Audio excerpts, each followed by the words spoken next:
Bonsoir à tous, bienvenue dans le Channel News de Record TV. Promouvoir les droits ménagers et travailleurs domestiques en Côte d'Ivoire pour une bonne gouvernance, c'est pour répondre à ces besoins que l'Association de défense des droits des aides ménagers et travailleurs domestiques en Côte d'Ivoire a tenu à son siège un atelier de formation dans la commune d'Abobo sur le thème la gouvernance associative en partenariat avec le CAIR ce mercredi 25 janvier dernier. Ben Awari, directeur exécutif de la POGESI, la plateforme opérationnelle jeunesse de Côte d'Ivoire, et coordinateur de cet atelier qui regroupait plusieurs participants. Et à notre micro. Vous savez que l'importance des associations dans le développement actuel n'est plus à démontrer, puisque c'est les prestataires qui aident, qui accompagnent les États, les gouvernements dans la réalisation des objectifs qui leur sont assignés.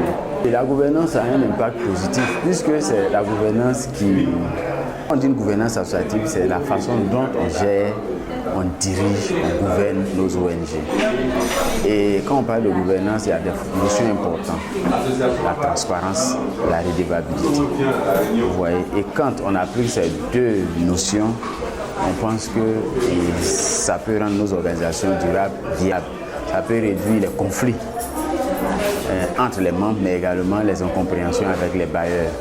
Donc je pense que c'est une formation très importante et c'est une formation qui permet de rendre crédibles nos organisations. Cette formation avait pour but d'améliorer les rangs, les capacités des membres de ADA sur la gouvernance, de montrer à cette structure les fondements de la gouvernance, les procédures de telle sorte qu'elle soit une structure fiable et durable, mais partageant les bonnes pratiques dans la transparence. Aujourd'hui, j'assiste à une formation qui est donnée par ADA de Côte d'Ivoire.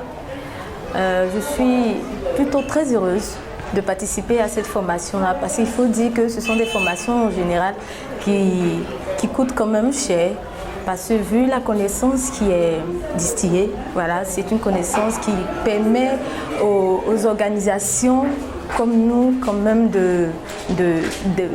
d'avoir quand même une connaissance pour pouvoir être boosté. Parce qu'en tant qu'organisation, il y a des choses à faire et des choses à ne pas faire.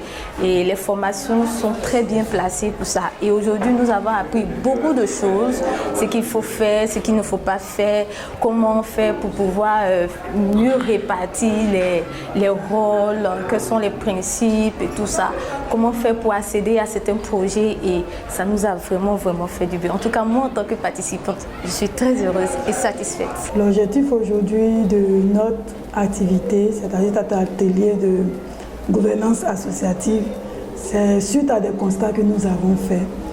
Le constat que la majorité des associations aujourd'hui n'ont pas de bonnes pratiques, ne maîtrisent même pas comment gérer l'association elle-même. Nous venons à l'association souvent par dépit, souvent parce que nous avons entendu. Nous nous sommes rendus compte que ça crée beaucoup de problèmes au sein des associations. Parce qu'en tant que représentant ou en tant que président pour certains, on ne sait même pas comment diriger, on ne sait même pas comment guider ces personnes-là qui travaillent avec nous.